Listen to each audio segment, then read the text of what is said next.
welcome back to the channel. As you can see, we're not in the shop today. We are on site at a campground that my wife and I are wintering at out here in southeastern Montana. The people that bought this campground are wanting to do a lot of remodeling, building and stuff like that, so they hired me full time. Since I'm a carpenter by trade, that's my day job. And so what we're doing first is we're going to go ahead and wrap this whole building in 5.5 inch tongue and groove cedar. We have a couple issues to contend with. So we have a air conditioner unit, so we have to cut our cedar around it, and then I will end up doing jam extensions and then framing the whole thing in picture frame style and trimming it so it looks permanent and a little bit nicer. So to make this a little more manageable, we're probably just going to come out to one of these studs here. Now that's a seam there, so I don't want to match up our seams. I want my seams to be at least 12 inches away from each other from course to course. So what we're going to do is we're going to come back to this stud right here, and the center of the stud is 80 inches. So let's go get a piece of cedar, cut it down to 80 inches. And what I'm doing is I'm just kind of looking over my stack here. Some of these are better than others. Some of them are crowned, some of them are twisted, warped, all that kind of stuff. So luckily this one, it has a slight bow in it, and I'm not really worried about bows because I can push it in and slide it and make it engage into the tongue on the bottom course. So this board looks pretty good. So what we're going to do is, this is actually our wall end, and that will get covered by the next wall that we go. So I'm not worried about that side being super square. So I'm just going to go ahead and measure this out to 80 inches.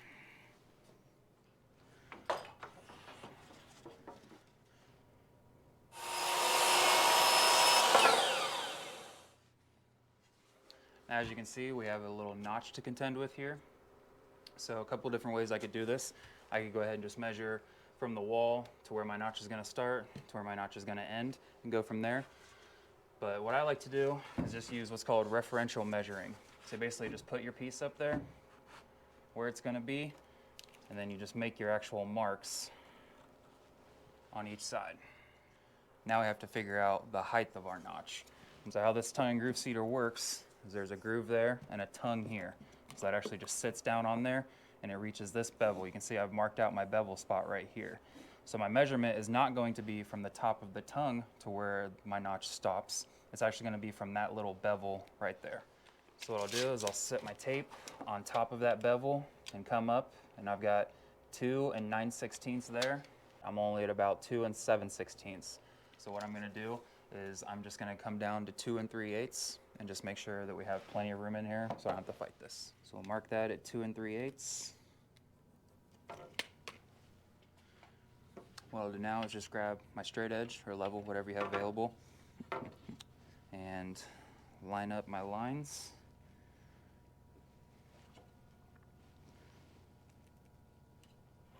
And then I'll take my speed square, line up on my notch lines, and connect.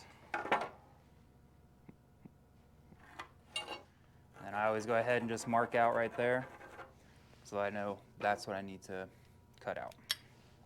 Okay, so now that we have our notch marked, there's a couple different ways that we can take that piece out.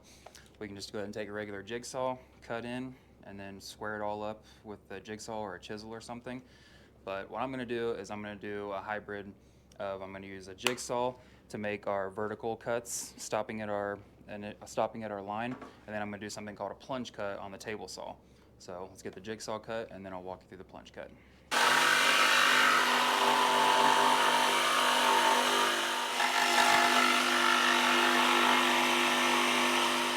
So for our plunge cut, what we're going to do is, this is my side, we're going to run the tongue against the fence. So what I need to do is I need to measure this. So what we're going to do is we're going to set our table saw fence to the outside of the blade, because that blade, the outside of that blade, is going to make that cut right along our line. And if you have a table saw with a riving knife, we need to go ahead and remove the riving knife for this.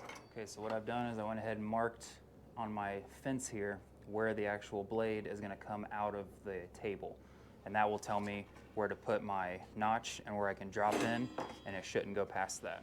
Now this maneuver can be a little bit dangerous if you're not skilled and very familiar with your table saw. I would recommend going ahead and just using a jigsaw or using a circular saw, using the plunge cut as well, but from the top. but I'm gonna go ahead and use this just to show you that this is also possible.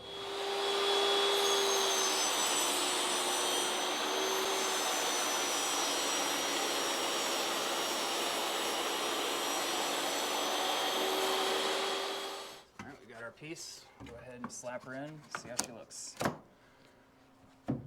Tight to the wall, decent little bit of gap.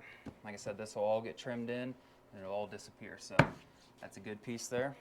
Go ahead and get some nails in it. And for securing these to the wall, I'm just using a 18 gauge brad nailer with 1.5 inch nails.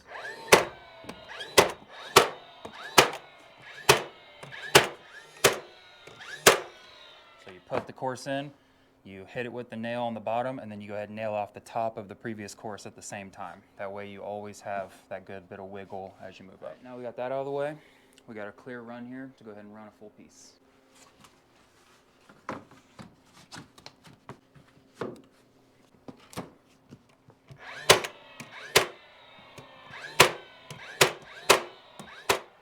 If you have a board that has a little bit of a crown in it, you just set it down flat and you work your way down. And then when you get down here, we just get to a point where we can kind of pull it, put a couple of nails in it, and it'll hold it straight so that our courses don't get off as we go up.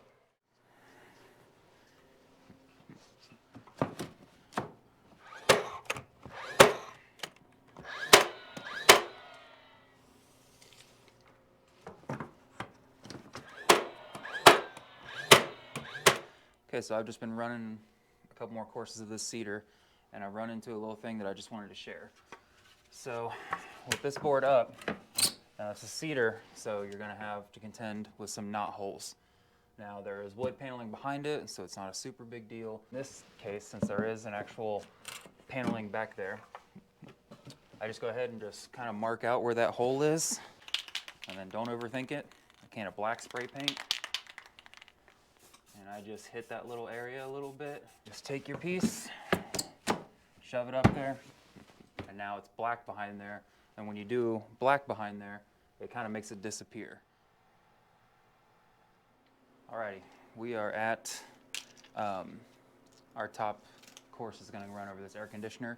Now measuring it, it looks like the height of our next course will be about where that paneling is. And like I said, this is gonna get all framed in and everything, so we're just gonna do this one really easy. We're just gonna split this. So we're gonna do a piece to here, that's gonna die there, and then another piece from here to there, and then one full piece across the top that'll tie it all together.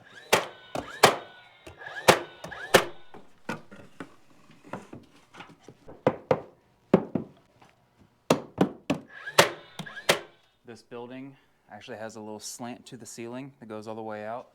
And what I'm gonna do is I'm just gonna go ahead and scribe cut 5 inches up to nothing. And I'll show you how I'm gonna do that on table saw. Okay, so to cut this angle, basically we said we had 5 inches was our overall measurement. I'm actually gonna shave a little bit off of that and start here at the top of the bevel at about 4 3/4.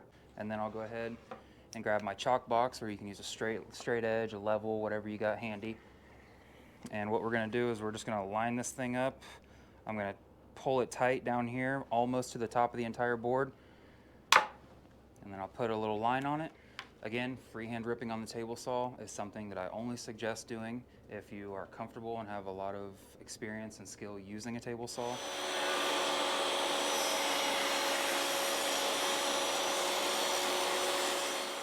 Okay, so there's our piece, 4 3/4.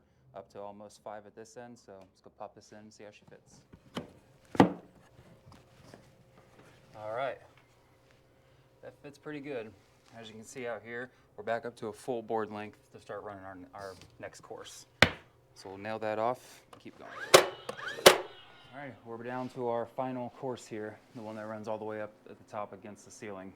What I did was I went ahead and cut one of the boards down to an even 120 inches long. So now I went ahead and measured from the top of my board to the ceiling. I'm gonna cut it about 3 3/4 just because I need room to get up over the groove and plop down in. And there's also gonna be trim across the top of the ceiling. 120 inches, which is right here.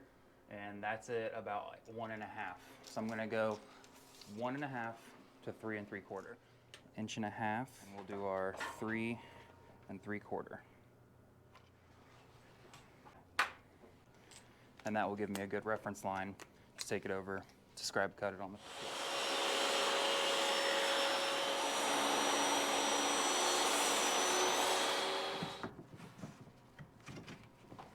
So we'll nail it off and we're almost done.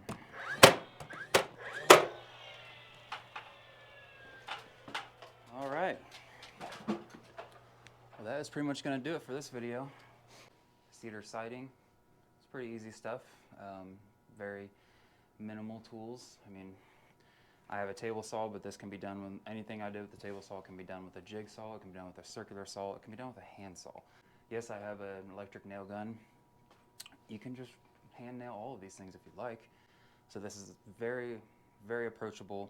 It's very easy to accomplish and gives an extraordinary look. So thank you for watching this video. If you found any of this information helpful, please let me know in the comments. I do appreciate any and all feedback, and I do respond to everything. So if you don't mind, go ahead and hit that like, subscribe, hit the notification bell if you want to keep up to date on the videos as I put them out. There will be a lot more work in here, so our next couple of videos are going to be about how to trim out doors, making your own cedar trim, how to do jam extensions, you know, how to trim the whole place out after you've got all this in here. So I will be making videos that will cover all of that information as well. So yeah, that pretty much wraps it up, and we will see you on the next one. Thank you.